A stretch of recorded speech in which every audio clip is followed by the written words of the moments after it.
आजचा दिवस खूप टेन्शनमध्ये गेला. काय करू काय सुचत नव्हतं. चला काय झालं ते पुढे सांगतेच, पण घरातले कामं आवरून आधी भांडी घासायला सुरुवात केली. नंतर किचन वगैरे क्लीन करून घेतलं. किचन क्लीन झालं की फ्रेश वाटतं आणि त्यानंतर मग लगेच कपडे धुवायला लागले. कपडे पण खूप जास्त असतात आता. अथांगचे कपडे सारखे चेंज करायला लागतात. तो इकडून तिकडून खेळून येतो आणि मग सारखे कपडे चेंज करायचे. काही उचलत राहतो. कपडे तर एवढे खराब होतात ना, काहीच नाही. 4-5 दिवस असेच जातात त्याचे विनाकारण.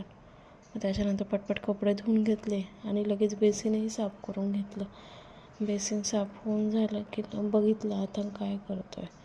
तर अथांग झोपला होता. म्हटलं चला अथांग झोपला आहे तर कपडे लगेच सुकत टाकावे. इकडे मी कपडे सुकत टाकत होते.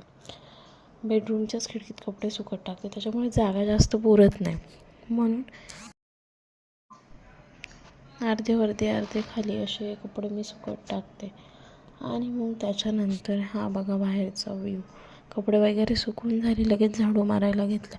पूर्ण घर झाडून मारून घेतलं आणि त्याच्यानंतर मी लगेच म्हटलं लादी पुसून घ्यावी. म्हणजे कसं घरातली कामं आवरली ना, निवांत जेवण करायला वेळ मिळतो.